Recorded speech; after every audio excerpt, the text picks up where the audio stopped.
Air ઇન્ડિયાના પ્લેનને ક્ષતિગ્રસ્ત થવાના કારણે અમે જે રિસીવ કરેલા મૃતકો હતા એમાંથી 31 મૃતકોના ડીએનએ મેચિંગ થઈ ગયેલા છે અને એમાંથી 12 મૃતકોના જે રિલેટિવ્સ છે એ એમના સ્વજનના બોડી લઈ અને વિદાય થઈ ચૂક્યા છે.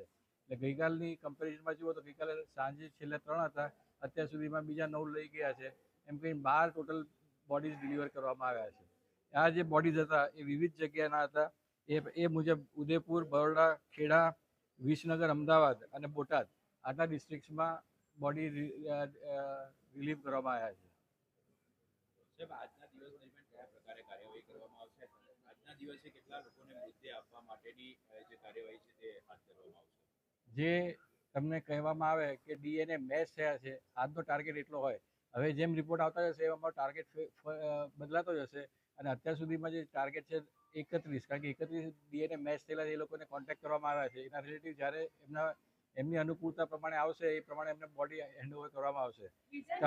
તમારે બધા તમામ લોકોને હું આશ્વસ્ત કરવા માંગુ છું કે તમને સિવિલ હોસ્પિટલ અમદાવાદમાંથી ફોન આવે પછી જ તમારી મૂવમેન્ટ ચાલુ થશે. ત્યાં સુધી તમે કોઈ ઉતાવળ કરશો નહીં, દોડાદોડી કરશો નહીં અને કોઈ જગ્યાએ માહિતી શોધવાની કોશિશ ના કરશો.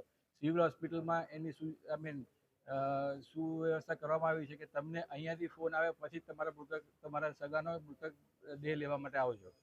જે તમે વાત કરી એમાં અમુક આજે જે વાત કરવામાં તો પૈસાની પણ માંગ કરવામાં આવશે અથવા તો એવી કંઈક સ્પષ્ટતા કરી દો ને. શેની કોઈ પૈસાની માંગ? આજે જે મૃતકો માટે આપણે જે લાઈન આપણે બનાવી છે હેલ્પલાઈન, બરાબર, આજના એક સાયબરને લઈને પણ એક માહિતી એવી સામે આવી છે કે કોઈના પણ ફોન રિસીવ ના કરવા અથવા તો આવી. ના, તમે મારી વાત સમજો. આ ગુજરાત સરકારનું એકમ છે અને ગુજરાત સરકારના એકમમાં કોઈ બી નાણાકીય લેવડ દેવડ કરવામાં આવતી નથી. તમારી પાસે કોઈ બી નાણાં માગવામાં આવશે એ ફ્રોડ હશે, એટલે એને તમે એન્ટરટેન ના કરશો. સિવિલ હોસ્પિટલ અમદાવાદમાંથી તમને જે ફોન આવે એ જ સત્ય છે. એ તમને ફોન નંબર આપવામાં આવશે અને એને હેન્ડ હોલ્ડિંગ કરીને તમને આખી પ્રોસેસમાંથી પાસ કરવામાં મદદરૂપ થશે. કોઈ બી ફી કે કોઈ બી જાતના નાણાંની વસૂલાત આમાં કરવામાં આવતી નથી. એટલે એ આપ પ્લીઝ બી કેરફુલ. મારી પાસે ડીએનએ 31 નો રિપોર્ટ છે કે 31 ડીએનએ મેચ થયેલા છે. એનાથી આગળ મને ખબર નથી.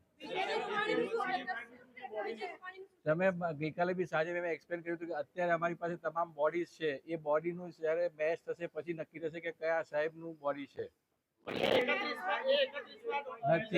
નથી એ મને બી ખબર નથી, પણ હજી છે નહીં. સાહેબનું નામ નથી એમાં. ના, હજી એનો પ્રોસેસ ચાલુ છે. ડીએનએ મેચ નથી થયું એવું નથી કહી શકતા. એ process of DNA matching is going on. આપ એક વસ્તુ સમજો સ્પષ્ટ રીતે કે ધારો કે 100 વ્યક્તિ છે અને 100 મૃતકો છે.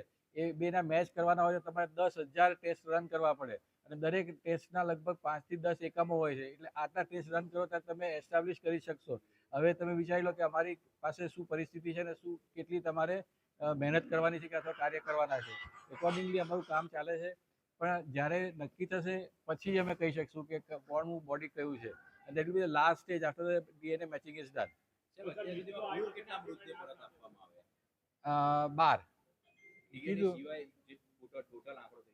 ના, મારી પાસે આ ડેટા છે અત્યારે કે 12 મૃતકો જેનું ડીએનએ મેચ થયેલું છે એના સબમિટ કરી અને રિલીવ કરવામાં આવ્યા છે. સિવિલ હોસ્પિટલ અને आई डोंट नो अहमदाबाद में हुआ